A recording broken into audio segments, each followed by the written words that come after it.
You know, many times men, we pretend to be okay, even when we are not okay. But me, I'll say the truth. One of the most painful things that happened to me this year and last year was the social media bullying and insults. Okay, for a while I was able to assume it and focus on my goals, but it got to a point where it became too much.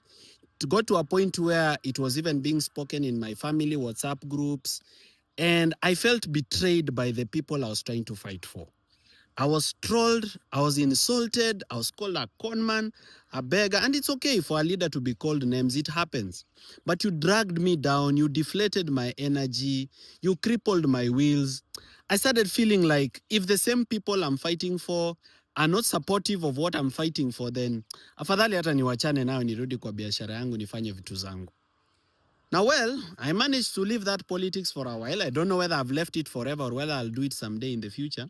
But nowadays, I just do my personal business, make my own money. I'm peaceful, eat my food, even pole pole too, and spend time with my friends and my family. But you cost me immeasurable amount of pain. You're staki kudanganya, and I don't want to pretend that I was okay or that I'm okay with it. I've never healed from that thing. It was so painful because I'm somebody who lived my life for over 20 years being a person of integrity, a person of reputation. Sijai chukua kitu ya mtu, sijai hata nikikosea mtu, I'm sorry. I always made sure that I live with values.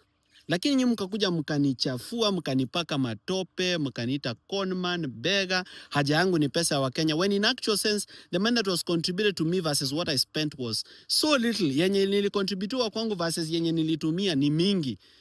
I even spent my own savings, trying to move around the country. Nobody even appreciates that I went 29,000 kilometers, 34 counties, which is something that nobody else has done, You were trolling and pulling me down as if you can do what I was doing. Now I left it. Now you've not done it. Hakuna mtu ameifanya. Because you've come to realize that it was not easy. It came with a lot of risk, a lot of dangers, because hao watu unakosea, these contracts that you are exposing are people who've made millions and billions, people with capability and with power. But anyway, mulini troll, mukasema nini, squeezy mimi, I don't take anybody's money. Nobody has contributed anything to me. I am just making my own money, my own personal business, and I pray to God to help me succeed.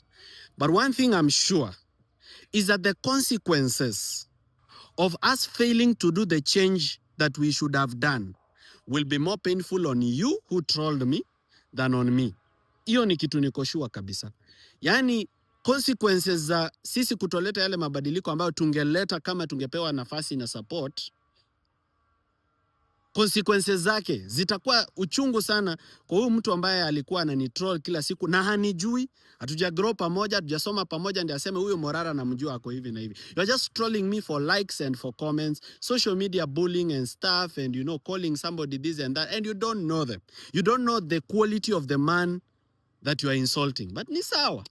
It's okay. You did your best. Most of you are still living, your lives. Nothing has changed in your lives. Muko tu pale pale, you are just looking for the next person to troll. And you'll keep trolling like that and never focus on your dreams and goals. And that's how you'll never do anything for yourself. Mimi, however much I endured that pain and however much I look back and I feel painful at that moment, I've been able to move on and focus on my own things.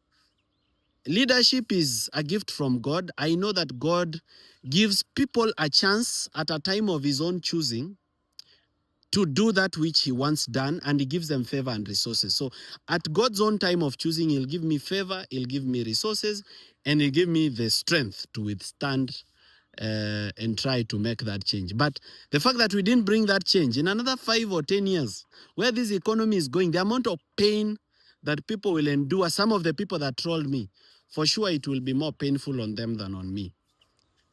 Yote tisa kumi ni kwamba it's never good to troll anyone, especially if they are trying to make a positive change in society. Give them as much support as they need.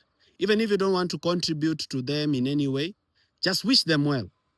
But kutroll mtu, every day you wake up in the morning, ni kumuita beggar, ni kumuita conman, ni kumwambia mwizi, ni kumwambia we Mr. Playbill. Nowadays, I don't take anybody's paybill. I've not been unable to fuel my Land Cruiser V8. Sijashindwa kufuel. God has given me the ability to continue fueling it. I'm still living in the same home where I was living. I'm still eating the same food I was eating. See ati anything has changed in my life. In fact, it imefanya ni imenipunguzia stress. But when I look back at that moment, I don't want to be dishonest and say I don't feel pain. I feel a lot of pain and anger at what the people I was fighting for did to me. But I'll get over it with time.